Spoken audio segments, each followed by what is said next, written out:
Hey, Leash. Hey, Bri. What's going on? Not much. Excited to record episode 2 of No Rules to Live By with you. What's Me going on too. today? I went to it's like an angelic workshop with this teacher, Christina Aroche, who I've been following for a long time. It was pretty powerful. I thought of you a few times throughout it. But it was basically kind of like a new moon s- um, workshop on like accepting your soul's purpose. Mm. And you're coming Yeah, to my new moon workshop later, right? I am. Yeah. It's I a love it's a really these. potent one. Yeah, I love the days when I like don't have too much going on the work front, but I'm like on Zoom all day and Will's like, "What are you doing up there?" Like I'm busy. hanging out with my friends, various subcultures that I partake in. Yeah. So, It's also our gorgeous niece's birthday, and she is definitely an angel, so it makes perfect sense that today is her birthday. yes, Florence is too. Did you see those photos of her with the owl and the Yes, rat? literally petting a rat. Like, just a fearless girl. We love it. She loves animals. It's really cool. Um, yeah, I can't wait to celebrate with her this weekend. Oops. Me too. Um, And it's crazy. I was just looking at her birthday this morning. I wish I knew more about numerology. All I know is like when you see patterns, it's definitely significant. And her birthday is like 111, and then it was 2022. So it's like 111222. So I don't know what that means, but it's definitely powerful. I know that her birthday was a really big moment for me, and I can only imagine what it was like for her parents and for you. But as the first grandchild, my first niece or nephew, I just remember her being born, and it felt like transformative. It felt like, wow, like is this. It was a complete dynamic shift for our family, and just changed the way that I think about like just pure light is all she appeared as. It's like you are like the closest the closest being to God that I know right now. Yeah, I was definitely thinking about like when I think about when she like entered the chat, just like a beam of light. It was like a kind of a tough couple. I mean, it's been a tough couple of years. And especially like 2020 to like 2022, we went from like all living at mom and dad's house to, you know, all sorts of highs and lows and kind of driving each other crazy in many respects. I Yeah, feel like as a so for family, reference, it was Alicia and her now husband, but boyfriend. Um, Brendan came with his wife Sarah, my twin sister Danielle, and she had just started dating her now fiance John, who was in and out of the house, and myself and my now ex, all in one house during certain periods of COVID. And now we came in and out, but it was definitely chaotic. And and don't um forget Remy, oh, and my friend's Remy, dog. star of the show. Honestly, had Remy not been there, I don't think we would have survived. He was our therapy dog. Truly. Truly, truly. Um so let's dive into this book that we've both started reading, Outlive. And we had a really great session with this book club that I'm a part of yesterday, and it was really fun to hear there are different doctors and experts in this book club. And what I love about it is that there's people that are way smarter than me in it. It's my favorite. I think it's important to intentionally seek out spaces where there are people who are continuously nourishing you with new knowledge and things that you wouldn't think of and perspectives that you wouldn't be able to develop on your own. But um, the topic we want to cover today is kind of our experience with health and fitness pretty generally and why it's such a passionate topic for us. And I think starting with this book and the idea of health span is a really great place to start.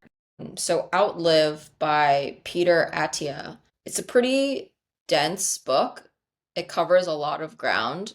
As for last night, we basically just went through the first half, so I'm going to try to read through the next half for next week. But essentially, a lot of what he is bringing forward and kind of explaining in a more in like an easy to understand way, which I really appreciated, is this concept of medicine 3.0. And so he touches a lot on like the first phases of medicine and almost kind of reminded me of like the way we talk about like the internet, that now we're like in this new phase. Similar to medicine, how we went from phase one where it's like, okay, um, sanitation is important and like germs are exist, to like medicine 2.0, which was like penicillin and antibiotics. And now we're entering this like medicine 3.0, where he essentially was a doctor practicing in hospitals. And he says, you either die slow or you die fast. And pertaining to like either it's like a gunshot wound or, something traumatic, then he's like kind of plugging holes and patching wounds. Or there were these kind of like slow deaths, but either way, like he didn't have a lot of control. He was already kind of coming into a patient's care when they already had these chronic diseases that he refers to as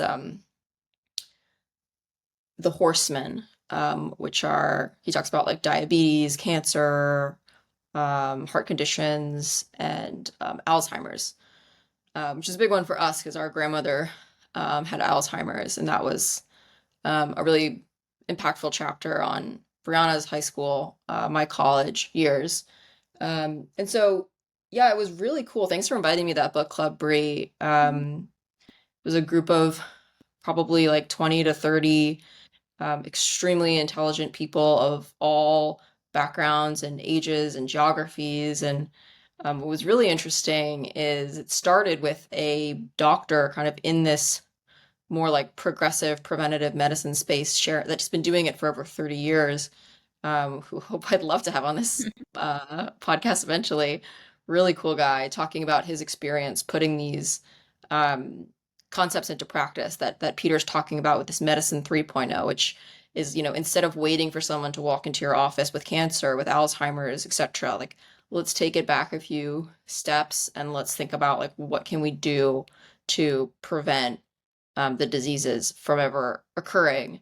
Um, And this is which this is is where our healthcare system is so flawed because preventative medicine should be something that everyone is encouraged to do, but the system wants us to be sick. And I think that's sounds like a conspiracy theory, but it's just not. It's just the reality. Yeah, and Peter touches on that in the book quite a few times on how, he would come up with these like creative ways to make sure that patients had like the exact precise dosing at the right time, and he would Mhm. get like slapped on the wrist basically and chastised publicly in the hospital because, they're trying to like save money and insurance, and they're not actually looking out for like the best case, best outcome for the patients like all the time.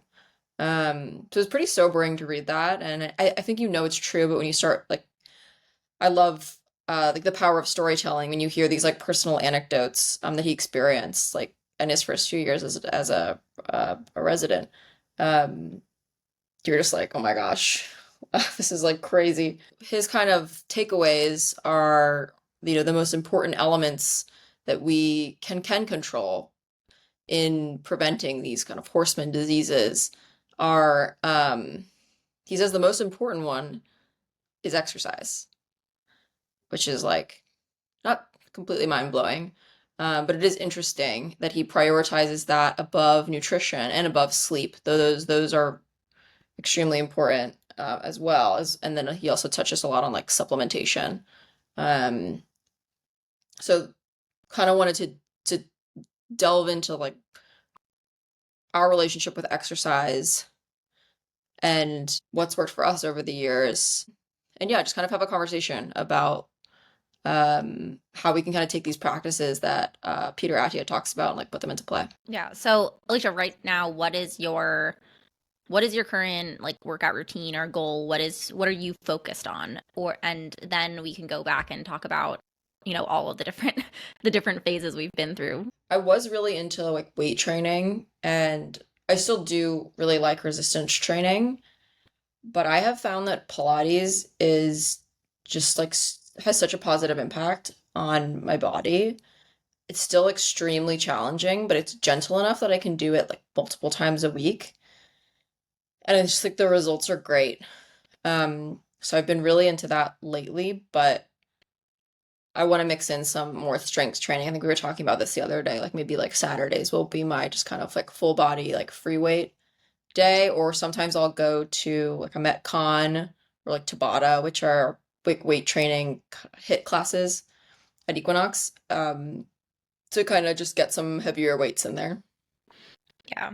Right now, what I'm really big on is mobility training, and I just started doing it. It was one of my, like, quote unquote resolutions for the year. Um, because I've done all types of extreme exercise and I love trying new things, but I had got this idea in my head. It's like, okay, I really want to start really like lifting heavier. I want to start doing a kind of bodybuilding style split again. And then I realized I have been struggling on and off where in phases where I will go all in and I will go back to a intense lifting routine and I will get hurt and then I'm back to the beginning where I'm doing low impact and I'm doing um and I love to go to Pilates also. I go at least twice a week.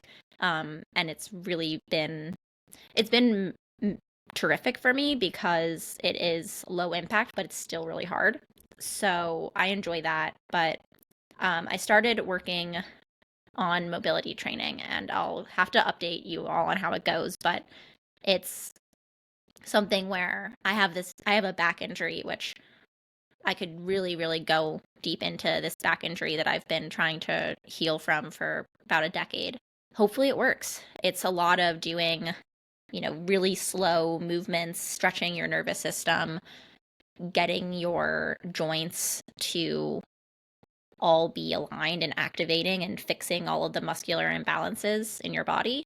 And hopefully that will start to resolve some of mixed with all of the other treatments that I do, start to make some effort. So that's what my current workout plan is Pilates mixed with mobility training. And I'll probably still do some weights like I traditionally do. Why don't you tell your story on, because I know it's been a progression on you like figuring out what does work for your body. Like how did you originally get into fitness? And how has your like routine evolved over time? Yeah, so I as a kid I really did everything from dance to field hockey, lacrosse, basketball. We were made to try everything as kids. And that was, I think, really constructive because I think having an idea of what you like and what you don't like is really important. But the thing that I was really, really passionate about was ballet. I loved ballet. I danced a, a lot, like, sometimes 4 hours a day after school, typically at like I think 4 or 5 times a week. It was quite intense, actually. And the thing was that I loved it. I also got really flexible, really strong. I was in really, really great shape in high school. I also would go before school. I was part of the high school's dance team. I was the captain. I would choreograph it. I would choreograph flash mobs. I loved dance, and it was such a huge part of my personality and how I identified myself. And You then were so good. thank you. um, getting worse at your hobbies is definitely something that I'm um is a whole topic because it's really hard to being a dancer that and it's not that I was the you know best ever dancer profession. I definitely felt myself get worse. I actually almost transferred schools during college to be part of a better dance program, but you know tangent aside, I went to college where even though it wasn't a formal dance program, it was a student-led dance program. I got to do things like choreograph, which I loved to do, and that was really fun and a great way of expressing for me. but it didn't take up very much of my time anymore. And so that's when I started going to the gym. I remember in freshman year, my roommates loved to go on runs, and I was like, I don't like that. That's just that's Yeah, just not I for hate me. You'll never find me going for a I'm not run. a running family. But I started going to, I didn't know what to do in the gym. So I just would show up to the gym and I would go on the elliptical because, like, I guess that's easy. And then I found group fitness and I loved it. And I loved going to these classes and they made me more confident in the gym. And Alicia and I went to the same school. And so she knows. Alicia was actually a big influence on me. It was just like having the confidence to show up to the gym because Alicia was all about going to the gym. Um, and so I started going to these classes, before I knew it, by my senior year, I was teaching classes called Interval Insanity. Um, The and hardest class that the gym offered, Brianna taught. it was really hard. And honestly, sometimes I look back at the workouts that I programmed and I'm like, this is so mean. Like, this is such a People hard would workout. people would cry. It was really hard, but people liked it because they would show up and expect to have like their butts kicked. I actually remember there was one class where the entire men's hockey team came for like What? their workout. They had like gotten like some sort of permission to have their workout be the class or something. I don't know, or they just came for fun. Funny. There were a lot of girls from my sorority would come, and people just liked it, and I liked it, and I got a great workout from it. Although I'm sure some people came once and never came again because no, now looking back as everything that how my workout journey has evolved, there are certain things that I always gave modifications, like I was NASM certified to do it. So I knew to give modifications and et cetera, et cetera. But yeah, gosh, they were hard. And I wouldn't have made them that hard if I Okay, programmed them so now. take us from your college days teaching interval insanity to how you got into bodybuilding.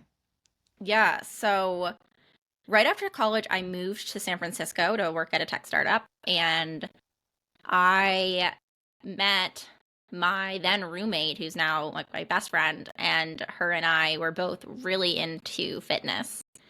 And at the time, I was still an instructor, and I actually got a job teaching just like once a week, in San Francisco at a studio, and it was actually a Pilates studio, but they also offered like high intensity interval training classes, and so I taught there. And but I also was commuting down to San Mateo, and sometimes I'd have to work late and I'd have to cancel my class last minute, and it was really just, that happened like twice, and then I was like, look, I can't promise this won't happen again. I'm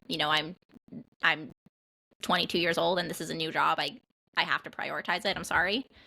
So I stopped doing that, and that I always wanted to have something outside of work. And this is something that I still live by. Like, it's important to have something outside of work that's defining you. That's not so, because your entire life, your entire personality can't be your job. Um, and my my roommate really wanted to get into bodybuilding for her own personal reasons. And I, of course, was already in like some of the best shape of my life. So I was like, sure, let's do it. Sounds fun. Why not? So I went through a couple coaches before I found one that I liked. And then in the next 6 months, this is no drinking, weighing all of my food, macros, like super, super serious cut. And I competed in May of 2018, a long time ago, actually. And it was really fun. I came in second. I qualified for nationals, and it was really, really amazing. And felt in great shape. But, I also at that time, like by the time I competed, I'd actually lost my job, which was, the entire company went under. So it wasn't a result of my competing. It was just that the company was not going to work out. But regardless, I was in a really weird place and I was super stressed, and bodybuilding had put a ton of stress on my body, and I ended up getting an ovarian cyst. And I'd already had one my senior year of college. Sorry, not my senior year of college, my freshman year of college. And I had to get it surgically removed. So this was the second time this had happened, and twisted, and so I had to get it another emergency surgery. And this is kind of where my back problems. I know that I had back problems since I started working out, and I think I had like kind of hip discomfort since I was a dancer, but the and I've always naturally had a pretty solid abdomen, just genetically, and I but that was always destabilizing, and I don't think I treated it with the amount of care. And I'm still, my now mobility training is constantly dealing with the scar tissue from these surgeries.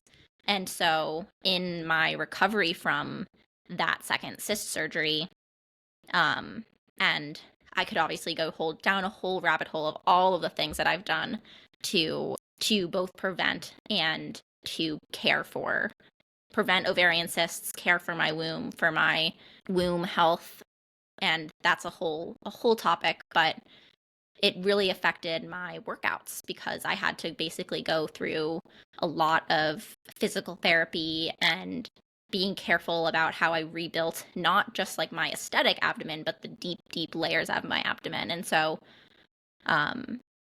yeah, I mean, and I've gotten back to lifting, but I just don't lift as intensely or as heavy of weights because I don't feel that I need to. And I feel really comfortable with how strong that I am. I'm still very strong, and I love to do everything from Peloton workouts to traditional bodybuilding workouts if I'm feeling up to it, to Pilates, but also being really a lot gentler on my body than I used to be, where I was in the gym for 6 days a week for 2 hours. And I give so much credit to people who do that because it's really, really hard. And um, I think that I've learned a lot about the importance of being gentle on your body and taking care of your body holistically. Where clearly I was bodybuilding and I got down to 11% body fat, maybe less at some point. That was probably 3 weeks before my show. I was at 11% body fat, and the thing that I actually am really grateful for is because I think that something about bodybuilding that I learned is that it's kind of like it's a way. A lot of women use bodybuilding as a way to like recover from disordered eating because they have to be in such control and they like get told to eat more. But I didn't have a eating disorder going into it, and so I was really self-aware by the end of I was like, this level of control and aesthetic obsession and nitpicking your body is It's a not good way to healthy. get an eating disorder. And I could feel it. And I was like, there is a level of this that is not healthy. Like this is disordered eating. Because like I was at my thinnest I'll probably ever be at. And I remember being like, oh my gosh, like, I don't have like I'm not thin enough here, or like, oh, like this muscle isn't developed enough. And it's like just nitpicking your body. It's like, oh my gosh. Um it's It's intense. It's also really fun. Like I love getting dressed up in the little bikini and like prancing around. And I wore it at Burning Man this year. Actually, my friend and I both wore our competition bikinis at Burning Man this year, because they're still fun. And there's a level of it that's joyful, but that part, it's intense. It's a very intense sport. Um, yeah. that you have to be Um, really, really mindful, and I think that you have to be in a really good place mentally. Um, to do it. Otherwise, I think it can just be another means of control. totally. I think there are a lot of positives that came from that chapter, and kind of to share like my experience with exercise. Um, I I feel like I always was kind of into movement. I also loved dance growing up. I was in like my high school dance ensemble, and as soon as I was old enough to go to the gym, I would go to the gym. And I think a lot of that came from insecurities of like being like kind of chubby when I was younger. Um, my mom definitely I definitely had like a body type that was more like I don't know. Like I just had like a belly when I was little, and I think my mom saw a lot of herself in me and in our other sister. Brianna's always been very like fit and petite. Um, And so there were definitely some like that's always been a thing is like Alicia needs to watch what she eats, Alicia needs to exercise, yada yada. Thankfully I like hit puberty and was like fine, like just in time for high school. But that's like always been a thing since like I can remember of just I have to keep an eye on my weight, I have to keep an eye on my exercise, like it's not gonna come easy. It's something I have to like work at in a way that like some people don't necessarily have to. I do. Um, so yeah, I think I first started like similar to like to you, Brie, like just like the elliptical. It's just like so easy. Probably like not burning that many calories, like Well, chatting it's away also with my like it's showing friends. up. The elliptical is an easy way, and like for those of you who've never been to the gym before, and if you feel scared, like show up and get on the elliptical, and then like sit on the mat and do some crunches and leave. And like even if you're there for 20 minutes, and like you start to build you're showing up and you're getting comfortable. Yeah, I mean, I still do that. I did that a couple days ago. When it's like cold out and I don't want to walk, I like to listen to a podcast on the elliptical and then I steam. It's kind of like my little executive workout, but it helps me get my steps. And then similarly, like I would start going to classes at the Y. So there was like this Pilates class, like this like incredible teacher who was just like tall and beautiful and ripped, and I was just like, I just go to her classes all the time. Like I'm gonna be fine. And then I got into yoga, all at the Y, like in my teens. So, so yeah, I think that kind of stuck with me through college. Um, and I was pretty fit. I think it wasn't until I got to college and like freshman year happened where I kind of like since like I definitely gained some weight freshman year. Um I don't know, this is it depends like what age is listening to this, but there was this like anonymous website when I was in school, freshman the end of freshman year. It was called College ACB, and you could basically write anonymous shit about people and like they wouldn't know who it was. A recipe for disaster. Someone like wrote on there that I like who's gained the freshman 15, and someone of course said like Alicia Scully. And yeah, my friend read it to me. We were like all like a vacation house in OBX and I freaking lost it. So then I got really into, I went home and was like, it was like revenge body. I was like, I'm not going back to school with the freshman 15. So I got, do you remember P90X? Hmm. Dad had just bought that and was, so dad and I did P90X all summer, which were basically like weightlifting videos that you do at home that are like really intensive. There's like a plyometrics one, there's multiple weightlifting ones, there's a yoga, which is like very hard yoga. And I remember the there's like yoga. a great ab workout one. Like I still do a lot of the moves from their ab workout. So that's when I first started weightlifting was P90X. And then I just kind of like made it up like throughout college. I would just like figure out routines, Google things, Pinterest. But that's when I started doing like a mix of weightlifting paired with cardio, which was usually either like I don't really run, so like walking uphill, or the elliptical. And then but yeah, I feel like Brie, when you went through your whole bodybuilding chapter, like the positives that you brought out of it was we all learned a lot about macros. And I Mhm. don't think I had been doing really any calorie or nutrition monitoring. I think I ate healthy and I tried to limit my gluten and limit my dairy and ate high protein, Well, but this is it the wasn't thing is that we all until ate really well, but it was kind of like a almost I don't want to say fear-based, but it was like, I think we were raised to kind of, demonize fat and carbs. And most people are, because that's how our mothers were raised. And that generationally you're taught like, oh, well, maybe you should avoid dairy and gluten and all and which some people need to do, but not everybody. It's so much more important that you get the sufficient amount of protein and you can totally eat bread. Like one of my greatest accomplishments in my life is convincing my mother that she can have a piece of toast in the morning and she won't balloon. yeah. Yeah, there's definitely a lot. I mean, it just that was like the times. She was raised in that kind of like low fat era where it was like margarine, not butter. It's like margarine is just canola oil and chemicals. But but yeah, Bri and I do a lot of like cleaning out the just teaching, and trying to I'll never forget how explain mad she got when we first threw the first time we tried to throw away her Pam spray. the Pam spray, the I can't believe it's not butter spray. I'm actually really happy. Like she threw that out herself a few months ago, and that was Huge. big.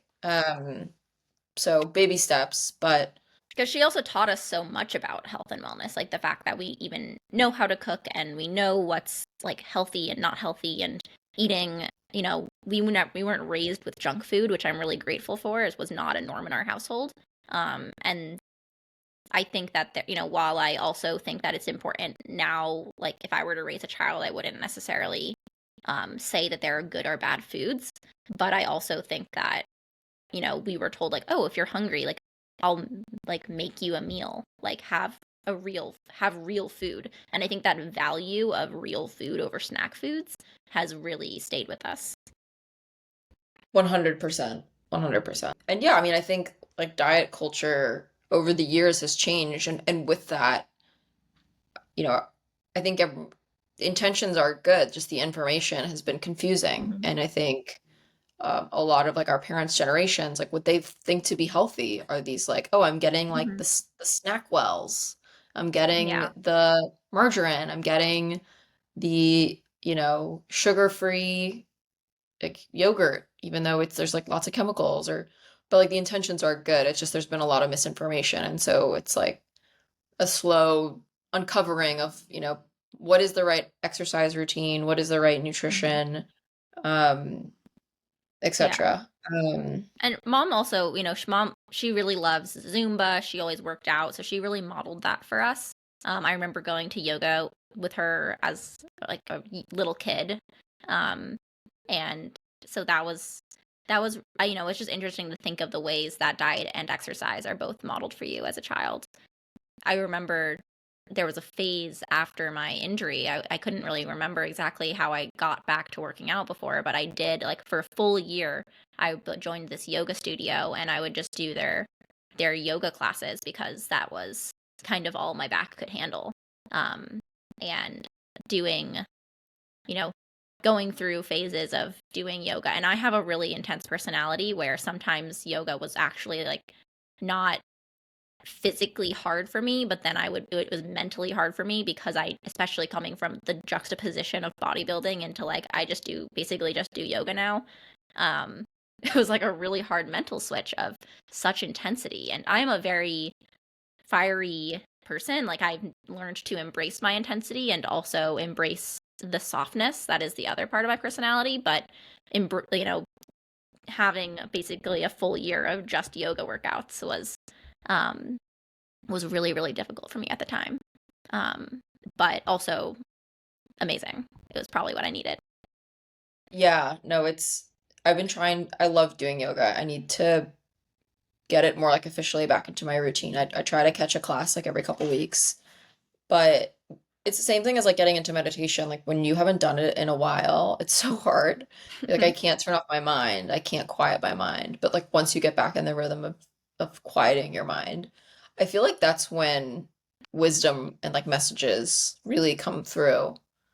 Well, I think that Um, that's where all exercise at some level is meditation. And I think that for me, lifting, if I'm feeling full of like anxiety and rage, I want to go lift really heavy. And if I'm feeling full of grief and stickiness, I want to move slowly and do, yoga or maybe, it just I think that, and I think that that's where um for me exercise really changes. And I know that this is kind of a hot topic of like, oh, should your exercise change with your cycle?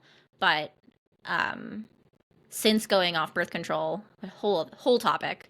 But I have really started to feel the energetic shifts of what my body of when it feels appropriate to push my body and not push my body. Back to Peter Attia's book, he talks about decreasing inflammation, and you can work out and be basically stressing your body out, or you can be nurturing your body. And I think that that's also always something to think about of like, at what extent are you causing, like, you want to be consistently nurturing your body with exercise, and not using it as any sort of form of like punishment or, because I think that there's people that do that subconsciously.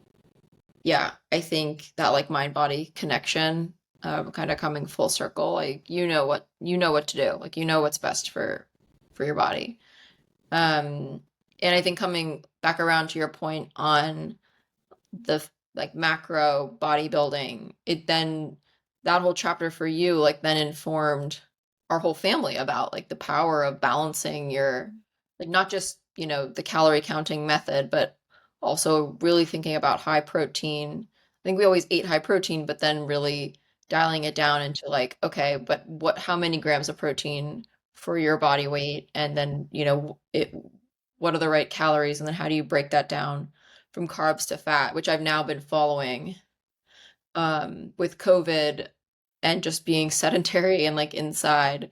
I really needed like a fitness lifestyle, a new like program.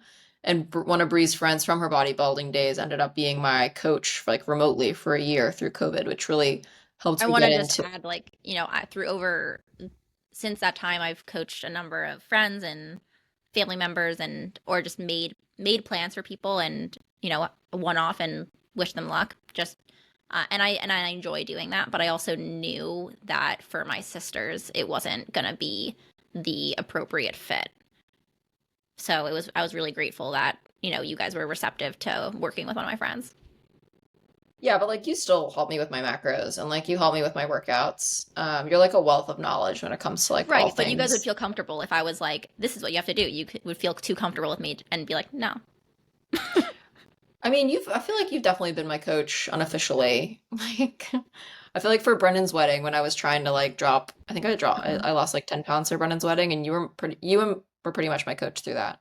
But then, yeah, like when COVID Right. happened a few years later, it was good. It was nice to just have someone that was like not your sister.